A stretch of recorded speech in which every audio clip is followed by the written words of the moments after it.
Hello there, you awakening wonders. Thanks for joining me today for Stay Free with Russel Brand, only on Rumble. Of course, this initial period, we are on YouTube, but after the first 15 minutes or so, we exclusively switched to add the home of free speech, our mothership, Rumble, not so that we can propagate hate speech. We've got no interest in that, so that we can propagate free speech. And today I am privileged to be speaking freely with a world-renowned adventurer, a great man, a survivor, a man who has taught himself and others how to overcome challenges, who knows about leadership, who knows about the military, who knows about extreme situations, who knows how to master the body and conquer the self. And I'm going to be introducing him in just a moment. You know who he is. I don't know why I'm trying to build it up because we've already posted on social media who it is. It's not like, who's it going to be?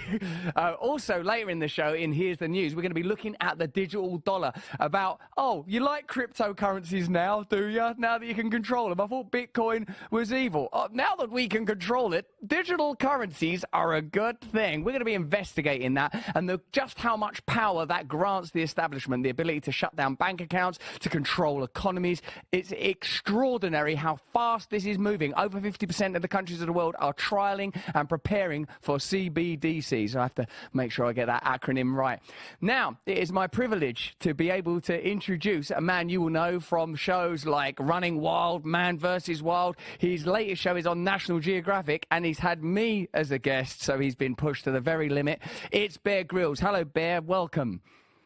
Hey, Russell. Yeah, pushed to the very limit. That was oh, dear. Yeah, it was a privilege. Listen, I tell you, out of all the episodes and journeys I've done over the years, that one will stay with me to my dying day, and I loved it, and it's been a lovely friendship since. So nice to be with you. Thank you, Bear. Thanks for joining us. Even when you're on a Zoom call, you look like you're in an outrageously rugged situation. You must be hanging off the edge of a cliff or dangling from a helicopter. Thank you for joining us in an appropriately rugged environment. Like over the years, with some of my favourite guests, I've really enjoyed watching the Obama episode. I loved some of the early shows you did with British stars like Jonathan Ross. One of my favourites was Alex Harland, the free climber, and I know that was a big one for you. How do you deal with it when you have to survive with people that, let's put it like when I was asked to come on your show, I thought, this is how I categorised it. Like, some people did really, really well, and like, oh my God, that person could actually survive in the wild. And then there are some people that you have to cosset a little bit, and cotton wool, and kid glove, and mollycoddle. Where do I fall on that scale, Bear, of this is a person I can go into battle with, and this is a person I'm going to have to carry on my back in a knapsack? You fall into both those categories. I would go into battle with you any day, but there might be a few moments where I might have to carry you in the knapsack, as you call it. I would say, I think for me, the really fun part of Running Wild is that 99% of the time, the people I take away are wilderness rookies, so to speak. They're totally out of their comfort zone. Even the sort of, alpha male adventure stars, even the guy, like Zac Efron or Channing Tatum, somebody who's physical and, fit and strong and loves that sort of thing. Often, though, they've never done stuff off the beaten path. Even Zac, I remember him saying to me, I love hiking, love, being out there doing this stuff, but we never really go left or go right from the trail. And I think Running Wild thrives on going left or right off the trail. So I would say 99% of the time, the people I take are rookies. I think, though, the kind of fun for me is taking absolute real rookies, and therefore I know you were sort of, a little apprehensive before doing it, saying, I've never done anything like this. This is really out of my comfort zone. But in a way, that's sort of, I love that because it's sort of honest, it's fun, you know where you're starting from. There's a sort of vulnerability that always then excels on the show, because I think if somebody arrives knowing too much or kind of thinking they're, wanting to prove themselves physically too much, in a way, it takes a while to break through that. Where if you take somebody like you who just kind of arrives saying, Bear, I trust you, I'm all in, here we go. It's kind of like my heart sings at that, because it's like, here we go, this is going to be so fun. And sure enough, by the end, look at you, you were smashing it. Your eyes were even brighter than ever and big smile on your face. And you know, all of the crew at the end of R1 with you said, what a lovely, lovely, honest, strong, kind, family-centered, determined, vulnerable as well. You were so honest about so much your journey. What a cool guy. So you should be really proud of how you did, and we all loved it. Thank you so much, Bear. I loved the experience myself. What I can say is it's 100% authentic, that you are 100% authentic, that you actually can do all those things, that it was exposed to me that I undeniably have challenges doing. Like, I did things for the first time on that trip with you, man. Like the raptoring and the climbing. There were moments in the show where I was actually genuinely terrified. If you're watching us on YouTube, we'll be available for about 10 minutes. Then I'm going to start asking Bear about how we're going to survive the inevitable and eventual apocalypse. However you approach that idea politically, what's important to me about Bear and Bear's work, there are many things, but one thing I really identify with, or find appealing about Bear's work, is the ability to be independent in this world, the ability to survive, the ability to look after yourself, the ability to be at home in nature, the environments that we evolved to live in that now seem so detached from us. In a sense, one of the things that I learned from going on Running Wild is, oh my God, I'm evolved to live like this, and I can't do it. I mean, Bear, I told you at the time that straight after experiencing some of my challenges climbing, I went to near where I live in High Wycombe and went to like the climbing wall there and thought, I've got to be better at climbing. I cannot be as bad at climbing as I was on Bear's show, because that's unacceptable. So I subsequently went and learned climbing. If you have a question for Bear or any ideas for Bear, for example, if you're watching this, you might want to tell us who you'd most like to see on Running Wild, or any other questions, press the red button and join us on Locals. That's where I'm watching the chat and where we've got questions like this one from FCDT. What wild antic have you done, Bear, that you would never do again? So I'll just give you that question now, Bear. Oh, gosh, where do we begin? You know, I think, as they say, adventure only really happens when things start to go wrong. I've been in so many situations where things have gone wrong, from parachute failures to pinned in whitewater rapids, crevasses, avalanches, rock falls, bitten by snakes, you name it. I think, you know, if I had to pick one, what was the other one that I would never want to do again? Like you'd never do it again, even though you deliberately did it. Well, I think one of the early expeditions that people don't really know about, but I took a team of 5 of us in a rigid inflatable boat, essentially an inflatable boat with a little engine, and across 3,000 miles of the Arctic Ocean, from Halifax, Nova Scotia, north, across around Greenland, and eventually dropping down to Iceland and Scotland. And we got caught in some, you know, we got caught in horrendous storms, 500 miles offshore in the night, waves the size of houses crashing on top of us, icebergs everywhere. And we were very lucky, I think, to come out of that one alive. All of us were pretty shaken 3 weeks later. And the sea is, well, the wild is a humbling place, but I think big mountains and the sea especially are incredibly humbling. You know, I always remember this guy saying to me, Mother Nature's is like your mother. You know, if you respect her, she'll treat you right. If you disrespect her, she'll teach you a lesson you're never, ever going to forget. And Mother Nature taught us a lesson that day that was, that month. But I'm very grateful to have got out of that one. Still, every year to this day, the guys I was with will send me a text on the day and the night of this worst storm, force 9 gale we had, you know, it lasts for about 48 hours, and they'll send me a text. They're going, this time, X number of years ago, we thought it was game over. And I don't know, I think kind of there's a bonding, isn't there, about going through scary situations together. And there's an element of that always on Running Wild. And I love that. It's been the thing that's always been the appeal for me of the wild, is the bonds you create with people in difficult and scary moments. But that was one of them. That's a beautiful example. One of the things I reflect on continually in my own journey of personal evolution is how uprooted and detached we've become from nature and from our own power.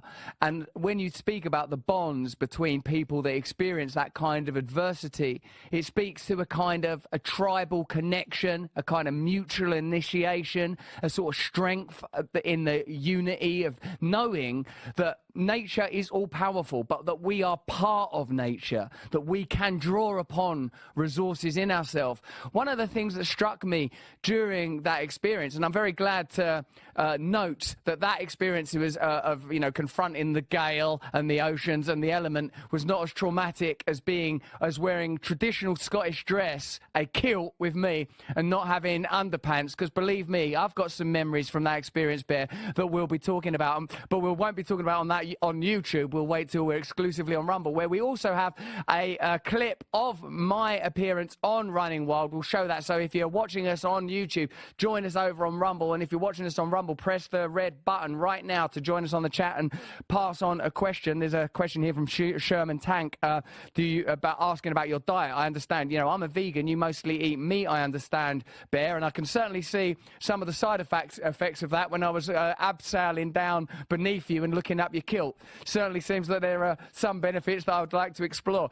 But but for now, I want to say that one of the things that struck me is that a lot of your crew were ex-service people, like the people that have been in the military, people that have been in the police force. I feel people that have been in elite service positions. I know that you're former SAS. Is that important to you to work with people that have had that kind of experience in the military and particularly in the elite forces? And what kind of what is it that you find uniquely working with men and women that have that kind of service experience, Bear? Trust and those bonds, you know, and I don't take those for granted. And I think one of the things I really missed after the military was that camaraderie. And I think what I've really worked hard over the years to create is to build that team back up, to put that A team, so to speak, back together.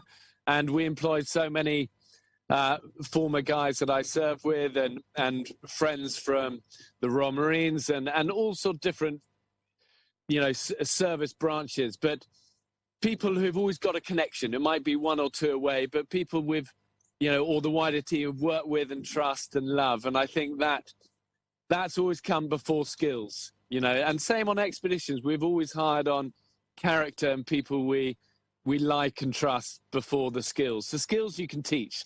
Loyalty and humility and kindness and selflessness, those sort of qualities are harder to teach. And I think a lot of people talk a good game on them, but I think you develop a level of connection and trust when you serve with people in whether it's the police or military or whatever, that is hard to recreate. So my first port of call when we started the TV shows was to go to my best buddies and who I'd served with, and we started small and we've grown from there.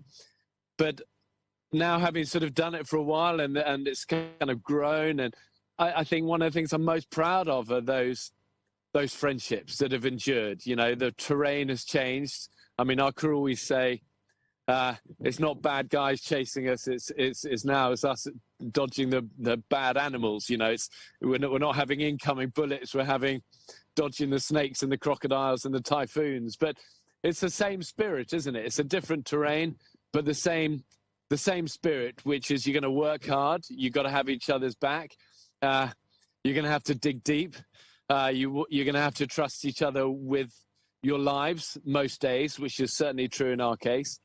But at the end of it, we get home, we get back to the family, and we will laugh and we take the mick out of each other. And I don't know, that part is as important to me as the working hard in the moment bit. You know, I think when you start a job in the media, as you know, everyone's always very polite and nice. And I don't know, I like the banter. I really do. I really value those old friendships that can still laugh at ourselves. So it's the thing I'm most proud of on our show, the connections of friendships they've endured through so much and still going. I was really struck by the vibe of your crew and that it was run like a military operation at points. And like, I feel like I have to candidly say that, because I talk about it all the time on StayFree, I'm deeply, deeply cynical about establishment authority. For example, the military-industrial complex and many of the private interests behind it. But I've got absolutely nothing but respect for people that have served in the military, that are willing to put a higher purpose in front of their own safety.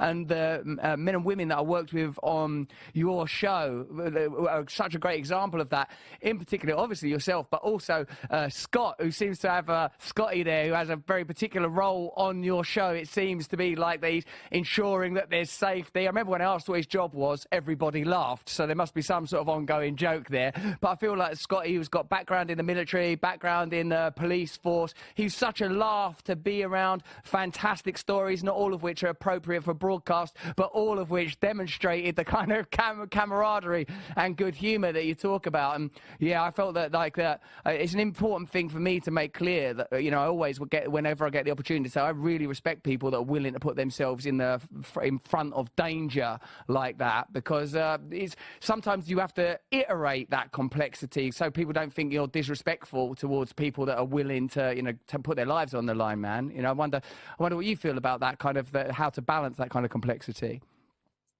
Well, I love hearing that. And, you know, those guys I work with are due so much respect. You know, they're not only be best friends, but also we've been through so much together over the years, on and off TV. And they really are the unsung heroes. When I say that, I don't pay it lip service. You know, they really are. They work way harder than me. They're way tougher than me, way more competent in so many ways. You know, they carry all the gear. They do everything I do, but backwards. And yeah, so for me, best friends, unsung heroes. And I love hearing sort of guests really value that as well. Because I think often guests sort of, you know, they don't know what to expect when they arrive on Running Wild. Sometimes they go, wow, I really thought there'd be 100 crew and it'd be sort of craft catering and it will be sort of well organized. And then they turn up and it's sort of 6 of us and a coil of rope and a rough idea of where we're going, but pretty rough. And but by the end, I often find the guests love that, because it's sort of so the opposite of what they've experienced in Hollywood, which is that everything's so controlled and so measured, and every box is signed and signed off, and every harness double checked by this. And I think what I've learned over the years is that big numbers of people and a lot of box filling doesn't necessarily equal safety. You know, safety comes down to competence and experience and trust and a lack of ego in the big moments and a familiarity working together and a never get complacent spirit. You know, those sort of things hold real currency and value in my world, where you know, I'm putting superstars' lives on the line like yourself, you know, every week, and you got to get it right every time. So we take this safety very seriously, but it's rooted in the friendships, I think, first.